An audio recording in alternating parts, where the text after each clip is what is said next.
हर हर महादेव मित्रों, आज मैं बहुत दिन बाद आई हूँ और शिवरात्रि पर मैंने सोचा कुछ बोलूँ आज महादेव के लिए, क्योंकि मैं महादेव की शिष्य हूँ। बहुत दिनों से वीडियो नहीं डाली, तो आज हम जानते हैं महाशिवरात्रि क्यों मनाते हैं, इसका महत्व क्या है। आज मैं आपको बताऊंगी कि महाशिवरात्रि लोग क्यों मनाते। इसको लेकर के यह मान्यता है कि इस दिन शिव और शक्ति का मिलन हुआ था, यानी कि इस दिन भगवान शिव और माता पार्वती का विवाह संपन्न हुआ था। इसलिए इस दिन इस व्रत को किया जाता है और शिव जी के साथ गौरा यानी कि माँ पार्वती की पूजा होती है। आपको आइए बताते हैं कि महाशिवरात्रि का इतिहास और इसकी मान्यताएं क्या हैं। भगवान शिव को चतुर्दशी तिथि का स्वामी माना जाता है। ईशान संहिता में कहा गया कि भगवान शिव फागुन मास के कृष्ण पक्ष की चतुर्दशी तिथि वाले दिन ज्योतिर्लिंग स्वरूप में प्रकट हुए थे। इस दिन स्वयंभू स्वरूप में भी प्रकट हुए थे, इसलिए इस तिथि वाले दिन महाशिवरात्रि का पर्व मनाया जाने लगा। लेकिन इसके अलावा भी महाशिवरात्रि के बारे में विशेष मान्यताएं हैं कि एक कथा के अनुसार कि इस दिन सागर मंथन हुआ था, जिसमें से काल केतु विष निकला था, जिसे हलाहल विष कहते हैं। उस समय भगवान शिव ने संपूर्ण ब्रह्मांड की रक्षा करने के लिए स्वयं ही पूरा विष पी लिया था, जिस कारण उनका पूरा कंठ नीला हो गया था और विषपान के बाद ही उन्हें नीलकंठ की संज्ञा दी गई। महादेव को नीलकंठ कहा जाने लग गया। उन्होंने विष को यहाँ पर रोक लिया था। अन्य मान्यताओं के में इस दिन शिव पार्वती के विवाह के रूप में भी मनाने की परंपरा है। कहते हैं ब्रह्मांड की चेतना है भगवान शिव। कैसे? महादेव कल्याण और मंगल के प्रतीक है। उनका नाम लेना ही समस्त अमंगलों का नाश करने वाला है। इसलिए महाशिवरात्रि के दिन उनका अर्चन करने वालों को उनकी विशेष कृपा प्राप्त होती है।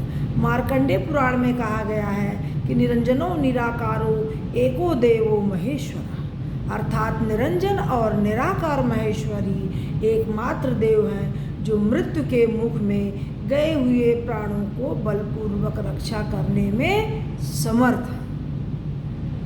महादेव ही ऐसे एक देव हैं जो हमारे प्राणों की रक्षा करते हैं। और दूसरी बात, शिवलिंग में है शिव की सभी शक्तियाँ। कैसे? आइए जानते हैं। उपनिषदों में कहा गया है कि आकाशम लिंग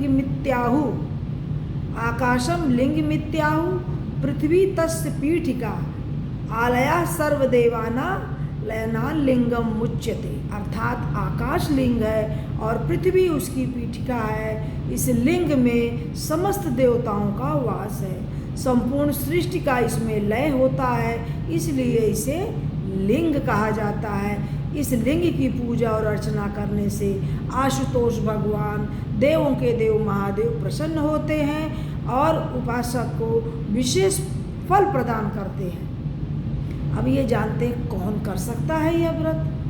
इस व्रत को सभी लोग कर सकते हैं। कहा गया है शिवरात्रि व्रतम नाम सर्व पाप प्रणाशनम, मतलब आचंडालम मनुष्याणाम भुक्ति मुक्ति प्रदायकम, अर्थात ब्राह्मण क्षत्रिय वैश्य शूद्र अछूत स्त्री पुरुष और बाल युवा वृद्ध सभी इस व्रत को कर सकते हैं। और इस व्रत को करने से उपासक जन्म के बंधनों से मुक्त हो जाता है। इसलिए इस शिवरात्रि व्रत की बहुत बड़ी महिमा है। और अब इस दिन उपासक को व्रत की विधि क्या है? इस दिन उपासक को चाहिए कि प्रातः काल संध्या आदि से निवृत्त होकर माथे पर भस्म का त्रिपुंड तिलक और गले में रुद्राक्ष की माला धारण करे और हाथ में जल के शिवरात्रि व्रतम हो तथा करिष्यहम महाफलम निर्विघ्नमस्तु में चात्र, तो प्रसादात जगत पत्ते मंत्र पढ़कर जल को छोड़ दें और दिन भर शिव स्मरण करते रहें, मौन रहें। अर्थात हमें जल में हाथ में लेकर के संकल्प व्रत धारण करना चाहिए कि हे महादेव, मैं शिवरात्रि का व्रत कर रही हूँ, इसे पूर्ण कीजिए। मंदिर में जाकर के इसके पश्चात सायंकाल के समय फिर स्नान करके शिव मंदिर में जाकर सुविधा अनुसार पूर्व या उत्तरमुखी होकर कर बैठे और तिलक और रुद्राक्ष धारण करके संकल्प लेते हुए कहना चाहिए, ममाखिला पाक्षय पूर्वक सकलाभीष्ट सिद्ध्यो शिव पूजनम करिष्ये। इसके बाद गंध पुष्प बिल्व पत्र धतूरे के फूल घृत मिश्रित गूगल की धूप दीप नैवेद्य आदि से भगवान शिव की आराधना पूजन करना चाहिए और शिवलिंग का गंगा जल से अभिषेक करें और भगवान महाकाल को धतूरे और मदार के फूल, बेलपत्र, चंदन, अक्षत आदि समर्पित करते हुए उनका ध्यान करें और मन ही मन 108 बार ओम नमः शिवाय का जाप करें। पूरे दिन निर्जला रहकर व्रत करें तो अति उत्तम है, तो विशेष पुण्य होता है। लेकिन कई लोग आजकल इतनी बीमारियां हो जा रही, नहीं रह पा रहे हैं, तो अपने शरीर के सामर्थ्य अनुसार जैसे आपको ठीक लगता है आप फलाहार करके भी व्रत कर सकते हैं। अगले दिन, इस दिन रुद्राष्टकम का पाठ करने से भी विशेष पुण्य मिलता है। अगले दिन प्रातःकाल फिर से स्नान करके भगवान शिव को जौ, तिल और खील अर्पित करें। ओम त्र्यंबकम यजामहे सुगंधिम पुष्टिवर्धनम उर्वारुकमिव बंधनात् मृत्यो मोक्षिंग मामृतात्। इस मंत्र का, महामृत्युंजय मंत्र का 108 बार जाप करें, दान आदि करें। इससे महाकाल महादेव प्रसन्न होते हैं और सभी की मनोकामनाएं पूर्ण करते हैं। अब मैं वीडियो को समाप्त करती हूँ। आप सभी को शिवरात्रि पर्व की हार्दिक शुभकामनाएं और सांब सदा शिवाय। हर हर महादेव।